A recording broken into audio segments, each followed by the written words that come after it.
नमस्कार, आप देख रहे हैं आगाज फर्स्ट न्यूज और मैं हूं आपके साथ करुणा तिवारी। बिहार में जब भी राजनीति होती है जातीय बेसिस पे सबसे ज्यादा देखा जाता है, चाहे वो लालू यादव का समय हो चाहे वो नीतीश कुमार का समय हो। लालू यादव के समय भी भूमिहारों को जितने भी कह सकते हैं कि अपर ग्रेड जितने भी कास्ट थे उसे लेकर भी एक अभियान चलाया गया था, भूरा बाल साफ करो। अब इस बार नीतीश कुमार के ही अपने मंत्री जो है अशोक चौधरी, वो भूमिहारों को लेकर जिस तरीके से बयानबाजी किए हैं, फिर से वो वही दौर याद दिला दिए। कहीं ना कहीं उनके मंत्रिमंडल में ये भी कहा जा रहा है कि लालू यादव का भूरा बाल साफ करो का जो कैंपेन था उसे अशोक चौधरी अब क्या शुरू करने वाले हैं।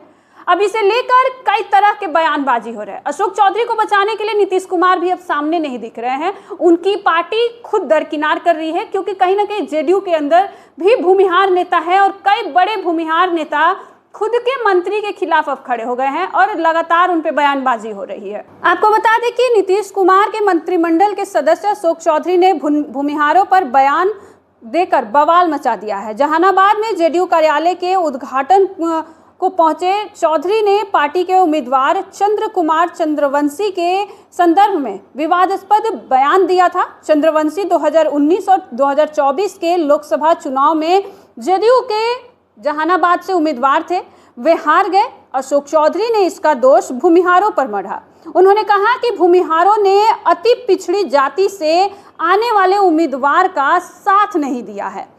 उनके बयान को लेकर बिहार के भूमिहार नेता में उबाल आ गया है। अब जेडीयू ने उनके बयान से दरकिनार कर लिया है खुद को।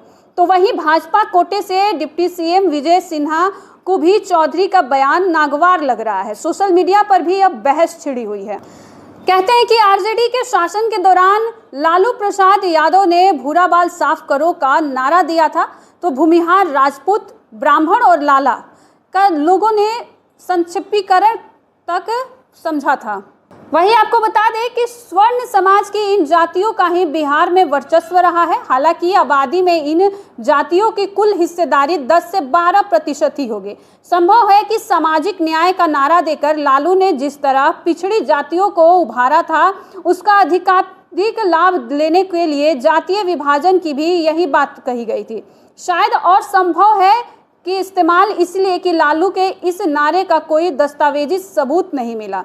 लेकिन वही आपको बता दें कि बिहार के मुख्यमंत्री बने सत्येंद्र सिन्हा के बाद भूमिहार समाज के किसी व्यक्ति को कभी शासन का मौका नहीं मिला। जमीन, एजुकेशन, संपत्ति के मामले में भूमिहार शुरू से ही समृद्ध रहे हैं, इसलिए राजनीति में ये दबदबा भी चाहते हैं। उनकी ताकत इसी से समझी जा सकती है कि पिछड़ी जातियों की बहुलता के बावजूद राजीव रंजन उर्फ लल्लन सिंह ने आरजेडी के पिछड़ी जाति से आने वाली उम्मीदवार को इस बार लोकसभा चुनाव में हरा दिया। अनंत सिंह उन दिनों पैरोल पर बाहर आए थे। जेल प्रशासन के अनुशासन का पालन करते हुए उन्होंने लल्लन सिंह की मदद भी की थी। वह तो वे उन दिनों जानते होंगे, लेकिन दोनों को यह मालूम है जितने दिन अनंत सिंह घर पर रहे, क्षेत्र के हर वर्ग के लोगों का हुजूम उनसे चुनावी दिशा निर्देश पाने के लिए उमड़ता रहा। वहीं आपको बता दें कि अशोक चौधरी आखिर इतने गुस्से में क्यों थे, सबसे बड़ा सवाल सामने खड़ा हो रहा है। तो भूमिहार के घर बेटी ब्याहने वाले अशोक ऐसा क्यों बोल गए? क्या यह उनका स्क्रिप्ट था या किसी और का था?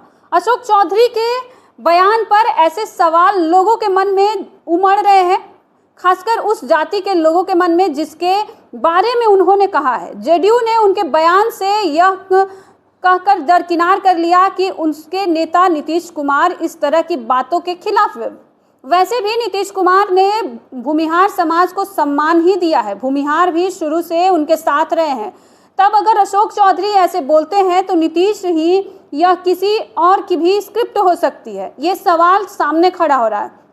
अगर वह कोई दूसरा आदमी है तो यकीन मानिए कि अशोक चौधरी जेडीयू में ज़्यादा दिन तक के मेहमान नहीं होंगे। नीतीश किसी को जिस तेजी से उठाते हैं उसी तरह धड़ाम से पटकते भी हैं। उन्हें भनक भर लगनी चाहिए। इस बयान से उनको नुकसान पहुंचाने की कोशिश की गई तो उन्हें आरसीपी और प्रशांत किशोर की तरह अशोक चौधरी से मुक्ति पाने में भी देरी नहीं लगेगी।